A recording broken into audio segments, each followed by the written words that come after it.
What I got, you can't buy. It resides between my eyes. Walked through the fire, came out better on the other side.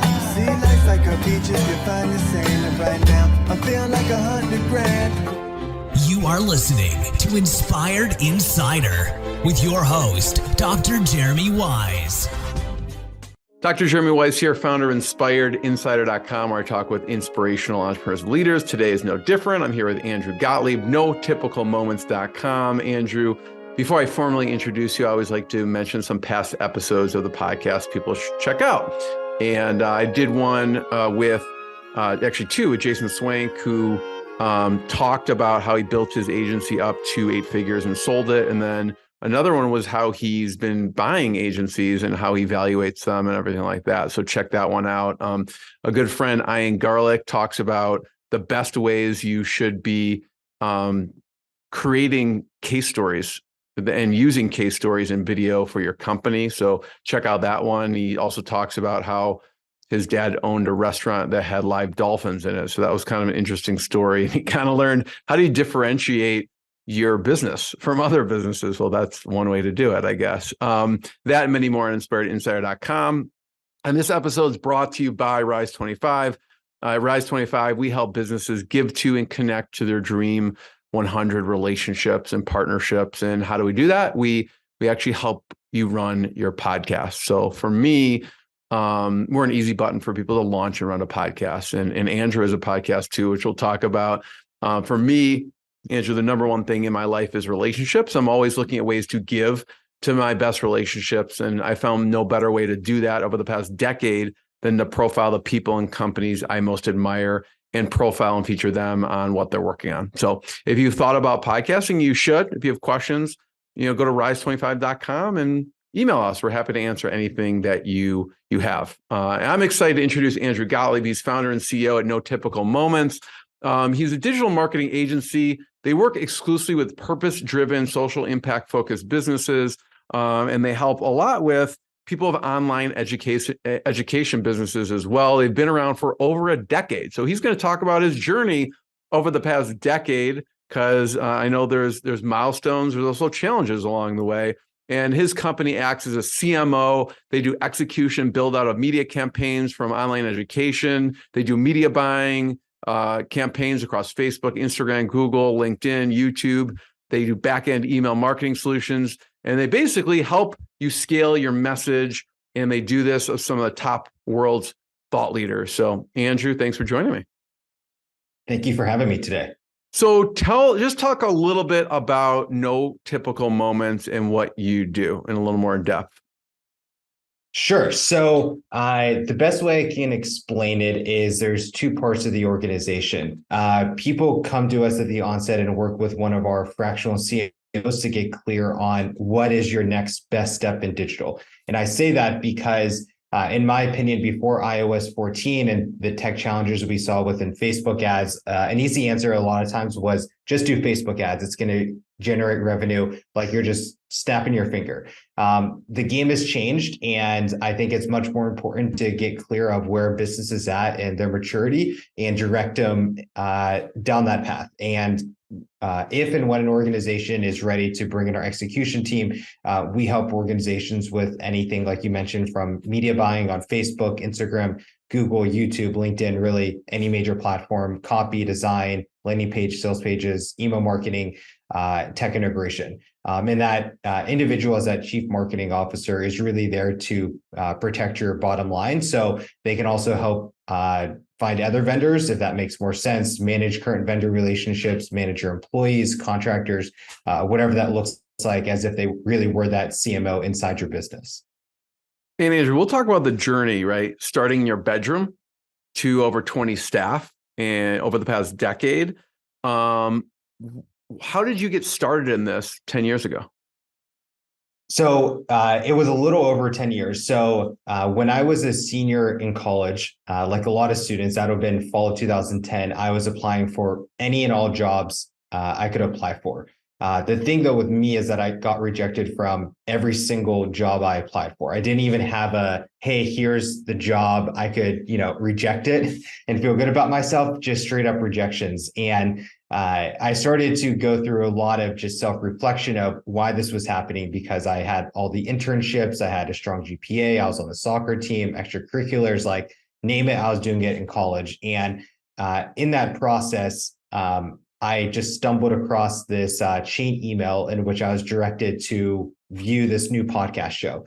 And this guy was talking about how he was living on the beach in Costa Rica, making six figures. And just that concept was so out of the box and nothing I'd heard of in my entire life. I was just fascinated with reverse engineering. What the heck was this guy doing that have that type of life? And from there, I started to realize how much I actually enjoyed marketing, new technology, and trying to turn this into a more purpose-driven twist of how could I use this to advance the missions and messages of purpose-driven businesses. And if you think back to 2010, I mean, this is when people still liked Mark Zuckerberg. So the idea of Facebook was this new hot thing people are up to over a decade ago. Do you remember the podcast that you were listening to at the It time? was David Garland. Oh yeah, David Simon Garland. Yeah, I know. That's it. Yeah, I thought there was something before Garland. All right, I don't even know if he's doing that podcast anymore. I think he's in softball or something. Exactly. I will have to give him a shout out to send him a message that you inspired his journey in business. So appreciate that. Yeah, I think it looks like he was knee deep in just dominating the softball scene right now. So did your background, because I know you majored in managerial economics, did that help you with what you were going to be doing in, kind of across Facebook and paid ad campaigns and everything? Yes and no. So when I say yes and no is there's one professor in particular who really changed the trajectory of my career. His name is Chris Allison. He was a former CEO of this company he took public called Tollgrade. He I'm sure made a lot of money when he exited that business, and now is a professor at numerous colleges in the Pittsburgh area. And he specifically taught some entrepreneurship and econ classes. And what I learned from him was very tangible with how I parlayed that into No Typical Moments, future career. I mean, he canceled last second to get coffee in November when I was back in Pittsburgh, but he's still that impactful in my life. And I was just on campus last April, and being able to be in the same room as him and hear him speak intelligently about P&L statements, go-to-market strategies, all that stuff, I still just shut up and listened to him over a decade since graduating. So I'd say that was super relevant. There's always going to be those random econ college courses you took, and 10 years later, you're like, why did I need that geology course? That made no sense. So I'd say it definitely taught me how to think, how to be a good public speaker. I was an average writer, and I think I graduated as a pretty solid writer after college. Who are some of the other mentors? You have some distant mentors with podcasts. I don't know if there's any of those throughout the years that have really influenced you. And then you said Chris Allen. Who else has influenced you? Well, my fiance calls them my man crushes. And I kind of go in phases of who those people might be. So Gary Vaynerchuk, back when I started No Typical Moments, was a huge just driving force in getting into this. I didn't listen to him for years on end for no particular reason. And last year, my Spotify Wrapped made it very evident that Gary Vaynerchuk was my personality of the year. So he's, a mentor from afar. What we were speaking about before you hit record, Jesse Itzler has been a big voice for me. And him, it's more of just how to live a holistically awesome life, which is why I'm in his program, Build Your Life Resume. And then I would say the other individual that's coming up for me is the leader of the mastermind group I'm a part of in San Diego. His name's Tom Deverell. It's a CEO peer-to-peer group, and I've been in that for, I want to say, 6 or 7 years, and he's been the leader in those groups, and it's been very supportive for me of how to become a CEO, to speak plainly about it. What made you decide to join Build Your Life's Resume? I know I've listened to two of Jesse's books. I don't know how many he has, but the Living with the Seal, and I think it was Living with the Monks or something like that. Right. And both phenomenal. I loved them. What made you decide to join Build Your Life's Resume? So just to clarify, I don't even know how he differentiates all these things. So I technically just have his big calendar. I didn't pay for the full package. So I'm in the program that might be too logistical. I'm also in his other program called All Day Running Company. And I mentioned this, and it will make sense why I'm kind of differentiating these two brands. Is I've known and have listened and followed Jesse for a bunch of years. For whatever reason, this fall, I started to get super dialed into what he's all about. And I think that was because I see him as a man as I step into this next evolution of my life of getting married. Kids will be in the future of someone I can really look to for guidance who's, 100 yards ahead of me in all dimensions of life.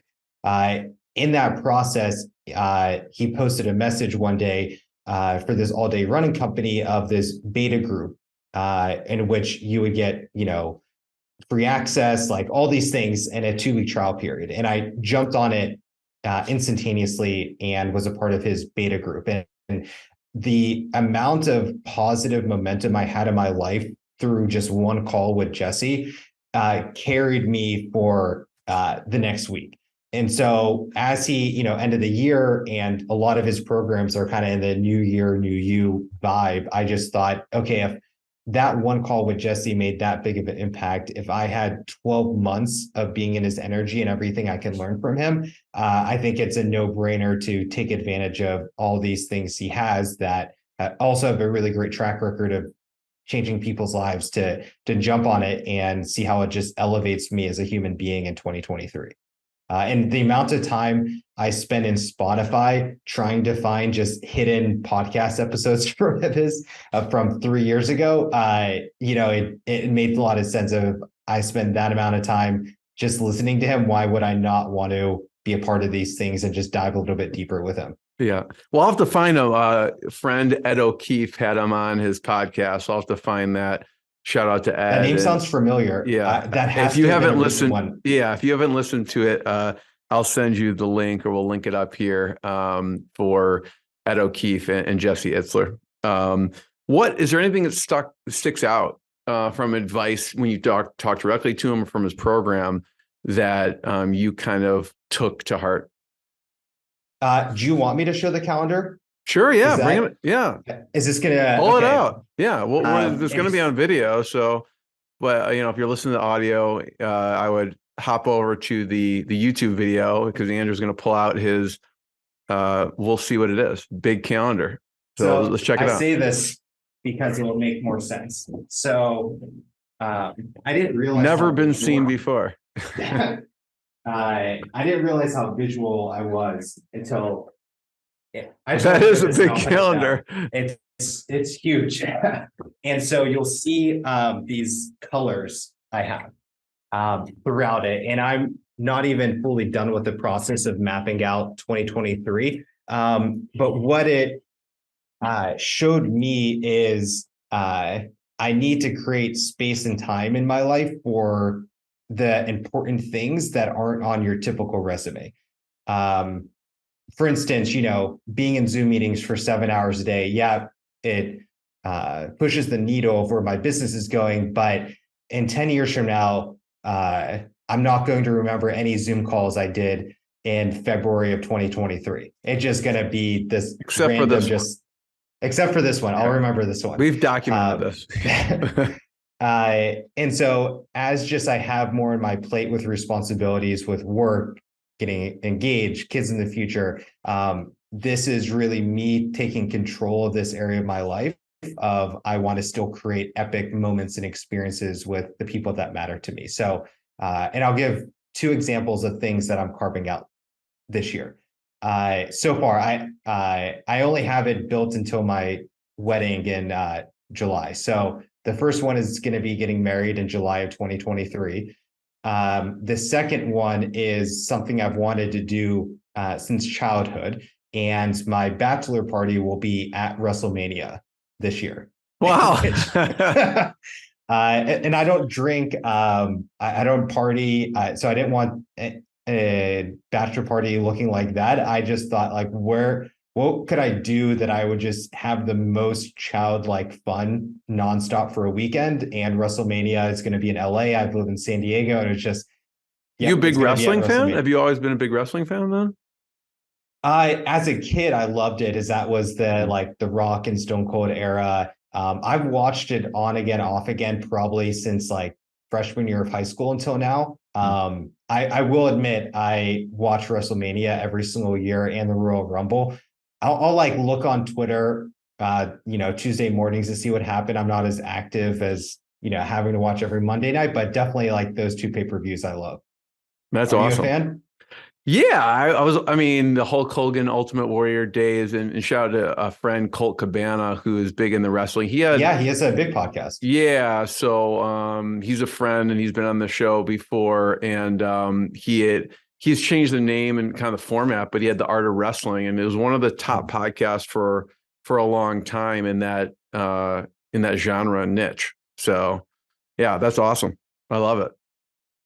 But also, you didn't mention pro soccer team related activities. Yes. So as you asked that question, and now I'm remembering the question you asked a few before, kind of why did I join Build Your Life Resume? So this is kind of all connected here. So I was on my binge listening of Jesse Itzler episodes, just search his name in Spotify, find 5 episodes, just add them to my new episodes and kind of backlog them. And this was one of the first times I heard his messaging around all these goals and putting stuff on your calendar that really matters, and reverse engineering, how much longer do you have to do X, Y, and Z. So for him, he was giving the example of like, I don't have that much longer to be climbing Mount Washington. There's not many 80-year-olds atop there. And I had this really crystal clear realization of how much longer do I have playing soccer at a level that I feel proud of. Like, I'm sure at 50 years old, I could be kicking around, but I don't know the last time I've ever heard of a 50-year-old trying out for a pro soccer team. So I was just on this high of wanting to do something inspirational, something that scared me. And the Oakland Roots, the team I'm trying out for, is actually a client of our marketing agency. And it was just kind of like all the dots were aligning. And I was like, trying out for the Oakland Roots, that is something that scares me. I'm going to do it. And I happened to have a check-in call with their CMO a few days later. And I said to him, like, hey, I don't want any favor points because you're a marketing agency and whatnot, but is it cool if I go to your trial? Well, I may turn your ads off if I don't make the team. No, and he was like, yeah, if you could play 100%, go to the tryout. I'm all for that. And so there's kind of that level, and also is a pretty competitive bidding process to even get selected as their marketing agency. So in kind of an egotistical way, like in my mind, I really love this client in that deal. And it's kind of like, I dare another marketing agency founder to try out for that team. Like, let's go toe to toe if he wants to steal bad enough. And it's very much for me, like I said before we hit record, the chances of me making it are 0.000% chance. I'm not going to move to Oakland in that 0.0001% chance I make it. It's much more about setting a big, scary goal and going through that process and what I learned through that experience. I'd love to, talk about some of the milestones or maybe ups and downs starting. We talked about starting in your bedroom. Sure. What was maybe one of the first big milestones and first big challenges you had when starting the business? Because you mentioned like you couldn't get a job somewhere, and so you decided to start your own company. Let me fill in one gap there. So that was fall of 2010 when I was applying. I kept on applying for a while longer. So spring of 2011 is when I started to listen to David's podcasts, and I had this idea of I would build No Typical Moments one day into the future. So it took me 18 months of just working on in the nights and weekends until that dream came to reality. And I had a lot of odd end jobs during that time. I volunteered in New York City at an internship program. I came back to Pittsburgh. I had a few more internships. I worked game day operations for the Steelers. I finally found a full-time job at a minor league baseball team in December, what have been December 2011. But then September 2012 was when I went into the business. And the first big milestone was finding our first paying client. So as I left that job, I said, okay, I have 6 months worth of savings. And in 6 months, if I can't replicate my income, this was not meant to be, and I'll find another job. But I need this 6 months of just going all in, figuring this out. So within 90 days, I want to say it was almost 90 days to a T. It was right before Christmas. We found our first paying client. And that was just such a confidence booster too. I was just in endless coffee meetings, sales meetings, trying to get someone to sign us up as a client. And finally, someone came through. And it really started to snowball from there with new clients coming on board. And kind of our first big break then would have been August of 2014. I think that timing was, or 13. I think August 2013 is when I met Lisa Nichols' team at Bali at an event called Awesomeness Fest, doing yoga with them.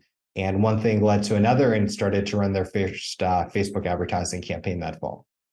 The first client, what was the service that you were doing for them? That was with that individual I mentioned. And I hate saying I don't remember his name. It was, I don't want to say it, but I'm just talking it loud. Yeah. Okay. You don't have to mention names, but like, what, I'm just curious because, I find that services that you offer evolve. So I'm wondering what that first service was that you did. Way back then, we were doing organic social media marketing. So this was Twitter and LinkedIn, organic social media content and community management for this individual. Got it. And then Lisa Nichols, what kind of, at the time when you first started working with them, what kind of services did you do? So if you fast forward to that contract, that was Facebook advertising. Okay. And then that relationship evolved and you did more than just Facebook advertising over the years? So the way this evolved was that it was initially organic social media marketing. As I said, that 18-month gap, I was building up my skill set and finding random free projects I could take on. And that was all organic social media marketing. What I started to realize is when I was in these sales meetings is there wasn't a clear ROI back then of you're going to update my Facebook and Twitter feed, what's this going to do for revenue for my business? And it was really hard to make that case back then when social media wasn't what it is today, when everyone knows they need it. So what I realized was if we did paid advertising, is that would be a very black and white conversation. If you spend this amount comes back to you in revenue. So there's a much cleaner business case as to why you should hire us. So from Lisa Nichols, roughly until 2021, when iOS 14 happened, Facebook ads was pretty much our only service offering. It was working. Facebook was just skyrocketing as a business. Everyone needed it. Wasn't really thinking about diversifying outside of that. And we would take on projects here or there with other services, but it wasn't something we're necessarily relying on. If we looked at our portfolio, 95% of them were doing just Facebook ads with us. And when iOS 14 happened, how deep and techie do you want me to get, or just keep it high level? Go for it. I'll just keep it high level. In one sentence, iOS 14 made Facebook advertising very challenging. So, and a lot of our clients were pulling out of Facebook ads. If they weren't pulling out, their return on investment was starting to diminish pretty quickly. And what we had been planning for many months before that was that we were going to have a well-rounded agency with a plethora of services you could dive into. So what we had said was we're now going to do YouTube advertising, Google advertising, LinkedIn advertising, really hitting on all major mediums. And I took another step back and I said, okay, not only do we need to be doing that, but I don't even know if a lot of these clients even should be advertising in the first place. What they really need is thought leadership and someone to be owning the strategic direction of their marketing campaign. So let's take another bird's eye view and go, okay, let's actually find a staff of fractional chief marketing officers who can be pointing them in the right direction, setting them up for success, that when we actually run these advertising campaigns, they're going to work and not fail. I guess some of these moments, a lot of different type of moments, force companies and people to pivot, right? Mm-hmm. Even stuff that they were thinking about, and probably COVID, this happened with COVID, people were probably thinking of doing something for a long time, and it almost forced people's hands in pivoting, right? Mm-hmm. So when that happened, that obviously, caused big changes in your company. What do you go to the clients and say at that point?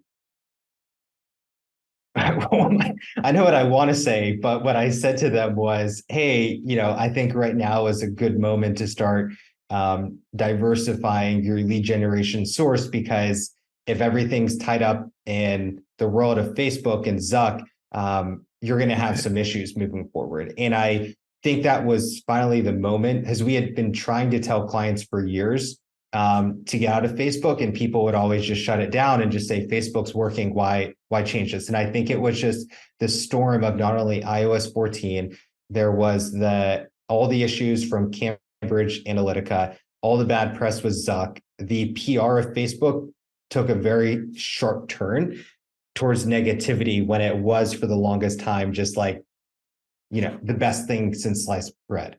And so I was able to make a much better business case to clients then of the importance of diversifying off of Facebook into other lead gen sources. And I mean, there's other examples of clients who were spending millions of dollars per day, and all of a sudden Facebook bans their account. I know of a e-com business in San Diego that happened to, friendly with his CEO, just out of nowhere, Facebook banned them with no reason, no recourse. So they had a necessity how to ramp up Google and YouTube to get to $1 million in ad spend, when they were resisting that for years because Facebook was so profitable for them. Totally. It makes sense. I mean, you have a limited amount of time and resources. Mm-hmm. You want to spend it on what's making the biggest impact. And, it's kind of like a golden handcuffs, right? It's like, well, we know we should be doing this, but this is working so well. Why even go that route? So the first major milestone, you get your first client, 90 days. How do you decide what to charge that person? I just threw out numbers and hope they work. Back then, there was nothing more than, maybe I talked to a few other agency owners and mentors of what I should charge. And it was just simply just saying a number and seeing if they said yes or no. There wasn't much else of a thought process behind that. Yeah. I mean, you probably, it sounded like you gauged a couple other companies to see what they were doing, but in the end, what was the next major milestone? Yeah, go ahead. And I can say back then, I was more so thinking of this in terms of, this was my revenue at the baseball team, or my income at the baseball team. What do I need to do to replicate that? And it was only, it was a very low paying job. It was only $1,500 a month was my salary plus commission. So in my mind, I was thinking, okay, I need to sell 3 $500 packages per month, and I'll be good. It'll replicate that same income level. So that was more of my thought process. Yeah. Like I need to get to, so I can just continue to do this. And right. Yeah. So what was the next major milestone after the first plan? I would say that would have been Lisa Nichols, which was August of 2013. Right around then, I met an individual named Danny, who started working with me at No Typical Moments. If he's listening to this, I'm sorry, Danny, I don't remember our anniversary date. We're still working together 9 years later or so. And we became a much more powerful force when I had someone else besides me to not only tag team sales meetings, but then also in client work.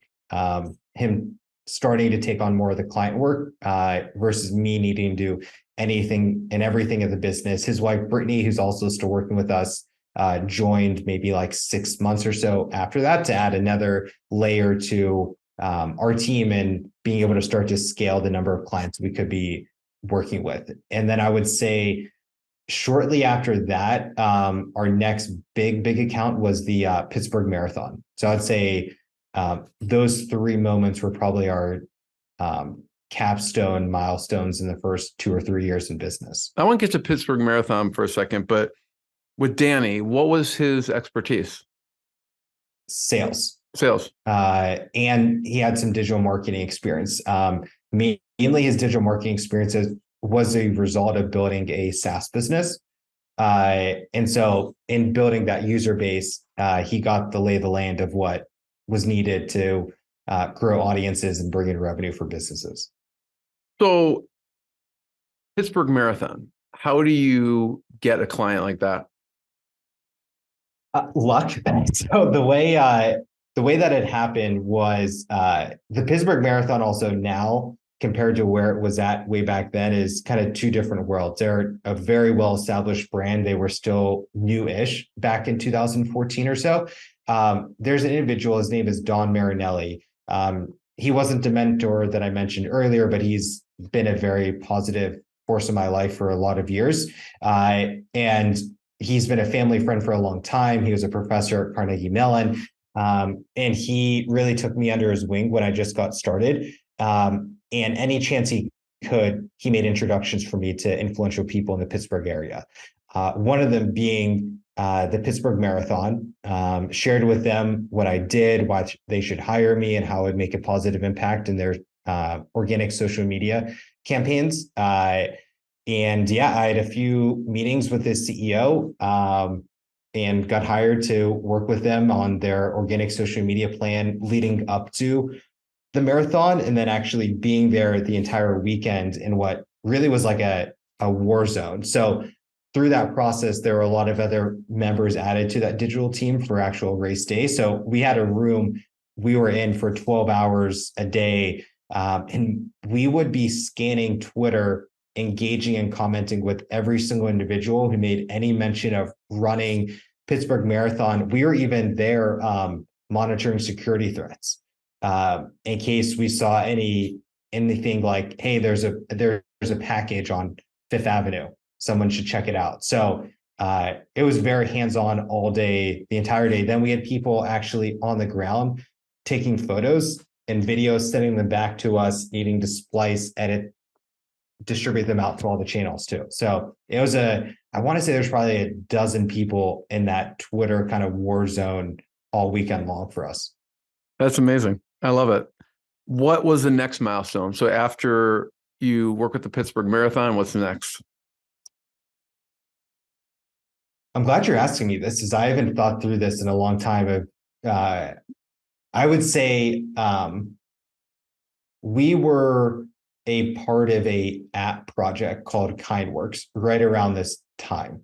So when I said we had done some random services that might not have been Facebook ads, this was a project in which we actually were helping advise on the strategy of what this app would look like, which the idea of it was to create the world's largest pay it forward platform. So you could log into the app, upload a good deed you did, and then inspire others to do subsequent good deeds. So we came in kind of a strategy role, just kind of to lay out what this would look like from a user experience standpoint. We then sourced and hired the tech vendor to build this app, manage that whole process. Then we were the marketing team to bring it to market. At what point do you see a big challenge occurs in the business? I mean, initially, you don't have as much to lose. It's you in a bedroom, and at some point you just keep building, and you get to a point where you're surpassing what you'd be making at another job, which is kind of the goal, right? What were a couple of the big challenges that you faced up to this point? In the early onset? It could be early, or it could be later on as well? Let me give you early, medium, current. So I would say at the very early onset, it was a very mental battle. And I say that because as a 22-year-old, all your friends are in grad school, they have high-paying banking jobs, they're going to be lawyers, doctors, all of that. It's this very clear trajectory of just follow this formula and you'll spit out and you'll, be in the career, make six figures and whatnot. I was entering the land of the just unknown of what was going to happen. And there weren't many people in my immediate social circle who embarked upon that type of career trajectory. So in those early days, especially, it was a combination of, I want to say, kind of the shame and embarrassment of not having that clear trajectory of what was going on with my life. There was just the confidence of, are you actually going to be able to do this? Are you going to replicate your income in 6 months, or kind of tuck your tail between your legs and find another job and whatever thing you can do and kind of start at ground zero? And then I would say 3 would have been just I would say the shame and embarrassment of having no money.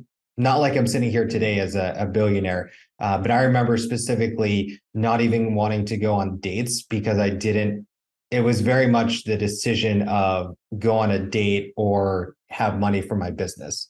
And back then it was a very clear, like, I can't go on $100 date right now, as I need that $100 just to get me by with the early creation of this organization. So that was at the very, very early onset. I would say if you flash forward another couple of years, some of the challenges I would be experiencing is when it evolved beyond me to needing to hire people. Danny and Brittany, I got very lucky with because they're amazing and they're still working with me, and absolutely no complaints between the two of those. Fantastic people. We made a series of really terrible hires as we were in those growing pains of how do you hire, how do you fire, like what are the expectations when someone comes here to work, and letting go of control of I'm not the one handling the client relationship in the day-to-day capacity. I'm not running the media buying campaign, and having that trust fragmented of people not working out and ruining some relationships for me. So that was a very hard process in kind of the middle ground when I was really trying to grow a business beyond me.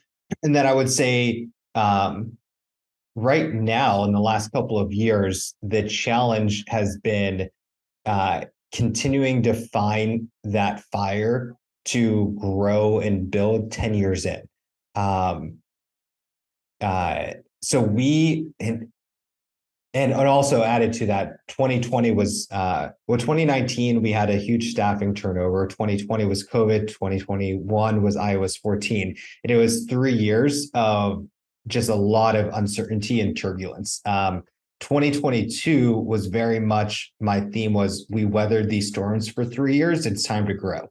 And kind of, I don't want to say kind of, needing to reinvent for 3 years in a row of who we are as a business, and coming out just firing in 2022 to capitalize on that. Yeah. Yeah. Hearing that, it's like, man, I'd be like, let's throw in the towel. I mean, everyone is probably feeling that stress. Most people anyways, who had a business, is like, these are crazy times, one after the other, and reinvention was definitely needed. Thanks for sharing that and being so open with that, Andrew, because I can relate, and I'm sure other people can relate as well.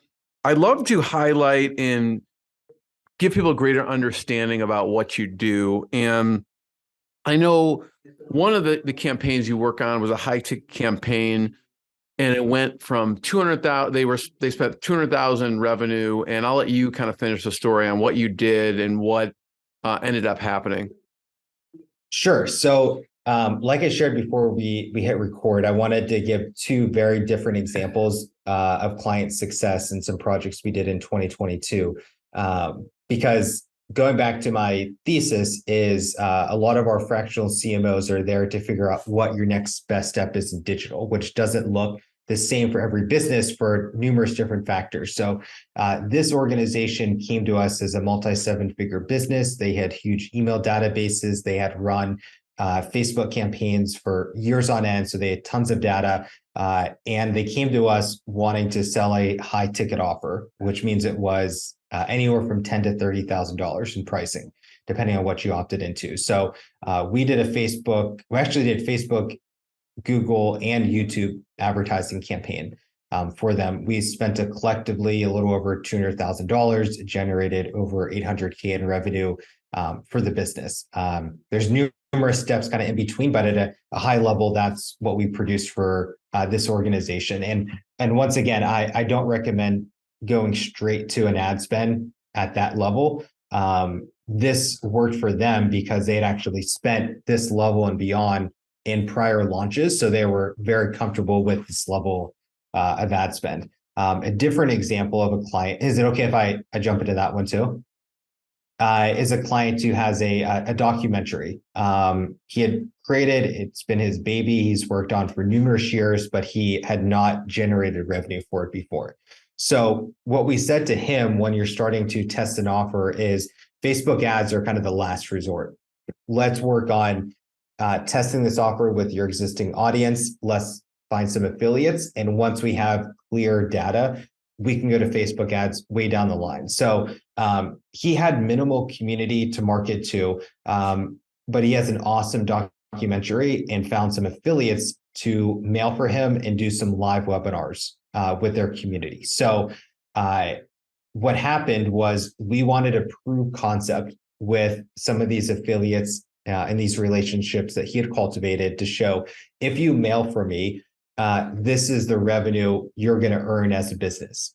It's a very clear, pitch deck we send to affiliates just saying you have an email database at this size. If you mail to these people based upon our earnings per click, this is what you're going to expect back in revenue. So we developed enough of these little mini case studies over 2022 that we eventually were able to enroll a client with an 800,000 person database with his exact avatar to mail for him. And the reason they were okay with this is, well, they also made the introduction to our business at the onset, so they were familiar with this gentleman. But it was a very clear equation to tap into that if you send one email, this is the projected revenue that your business will make. I love that, you talking about proof of concept, even though you probably could have been like, listen, let's start testing audiences on these paid ad channels. If you deliver it to people and they don't buy it, well, a person cold hearing it for the first time is not going to buy it. So I love how you started with that approach and then proved the concept and then kept building those mini case stories. And then now, as you hone in on it, then you can drive cold traffic to it. Right. So that's going to be part of the 2023 planning, is introducing paid ads. And I'm very just grateful for him that he listened to our guidance, because at the end of the day, we're refusing money from you. Like, we're essentially saying, don't pay us what will be probably 10 times the amount of agency fees to hire us to run your advertising. Let's just figure out, do you even have a product market fit to begin with? I'd love to just walk through really quickly at a high level. Let's take the high ticket campaign for a second. Walk people through kind of what happens from the customer journey, right? So they hit, there's a lot of stuff that happens, but you create a YouTube ad or Google ad. Then they click on that and just walk through where people go at a high level. So from there, they go to a landing page, I imagine. Take me through the customer journey of that high ticket campaign. Sure. I don't remember their exact customer journey flow. So let me just share kind of high level what will go on. So at the price point they had, it's going to necessitate a sales call too.